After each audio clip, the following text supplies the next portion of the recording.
Hey, what's up? It's Coach Ben from Online Soccer Skills, and in today's video, I'm going to show you how to become a master in defending. I'm going to show you my top 5 rules to becoming a better defender.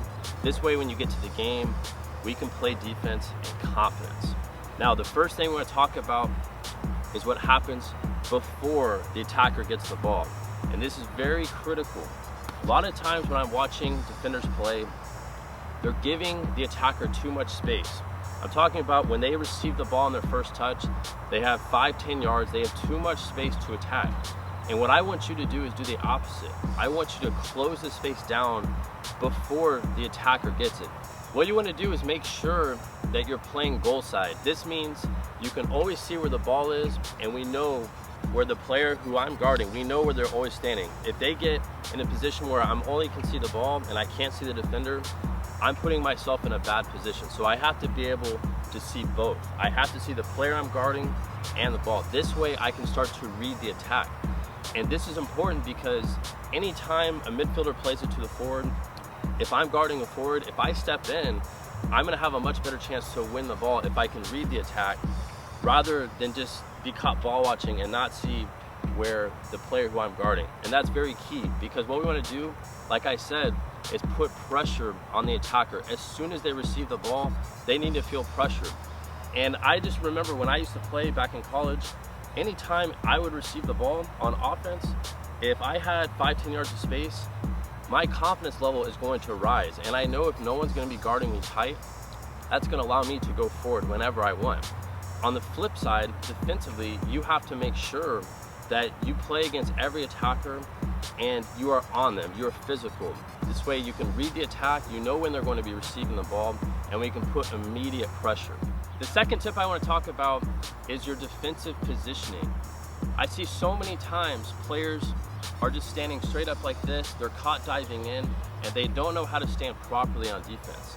And what I want to show you here, I'm going to show you a few clips of me playing defense, but I want to explain how I stand.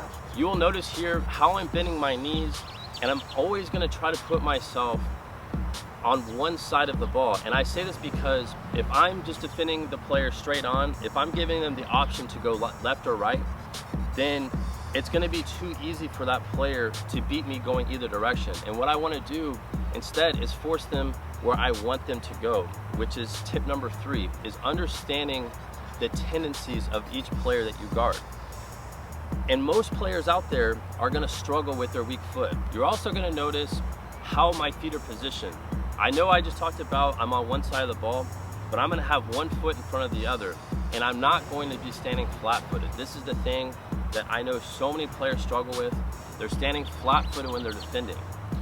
And before we move on to the next tip, one thing I need to talk about is I hear a lot of coaches, they talk about jockeying, and this means you want to slow the attacker down and you want to try to manipulate where they're going to dribble. And that's important, but I see too many players, they're jockeying the attacker, but they're giving too much space between the attacker and where all the space is. And what we need to do is close the space down.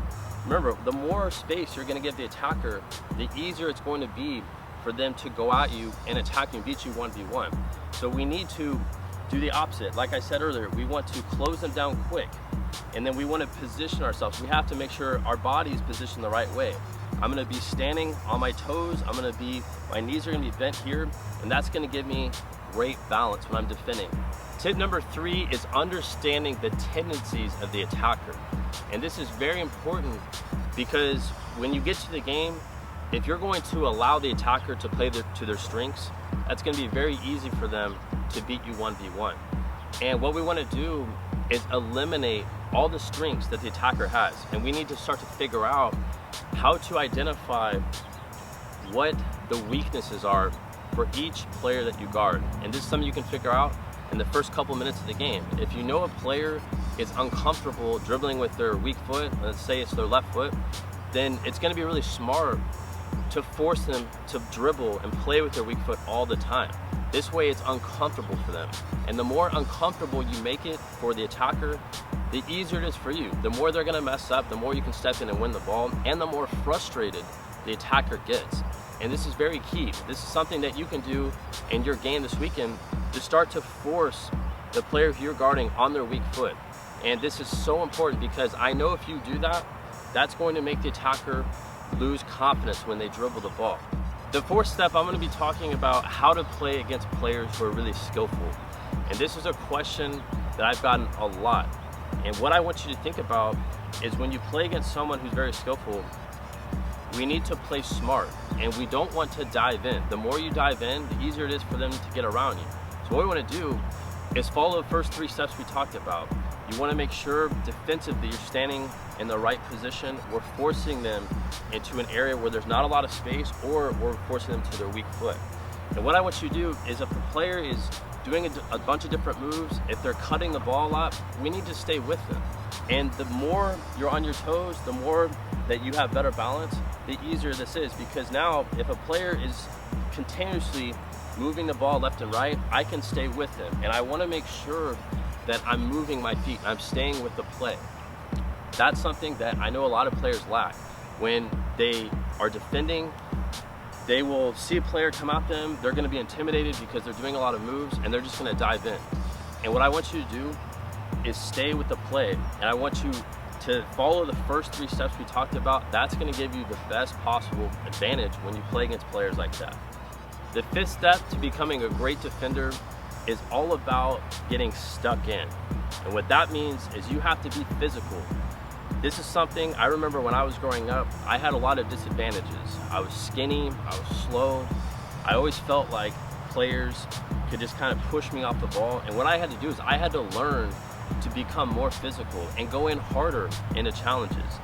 And it's not just about going in hard and thinking about you're gonna win the ball. It's knowing and being decisive that you're gonna win every ball out there. And this is all about your mindset. It has nothing to do with how big or strong or skinny or short you are. None of that comes into play. It all comes to your mindset. If you are mentally tough going into every challenge, you know you're gonna come away winning the ball. And this is so key because anytime you play 1v1, it's a one-on-one battle. And whoever's gonna win that, they're gonna have the upper hand for the rest of the game. So you can set the tone early in every game you play by getting stuck in. And I want you to go into challenges harder, because if you're going in soft, that's gonna be so much easier for whoever's playing against you to know that they're gonna win every one-on-one battle. Remember, when you have that opportunity to win the ball in that 50-50 challenge, that first opportunity is yours. You know that you're going to win the ball, and that's gonna be so key because it's gonna set the tone for the rest of the game. And if you go in soft, you're gonna be thinking about just being on the defensive for the rest of the game. And I don't want you to do that, because if you know you're gonna win that 1v1 battle, all you have to do is that first tackle, you win that, mentally you know you're confident for the rest of the game that you're gonna own whoever you're guarding one-on-one.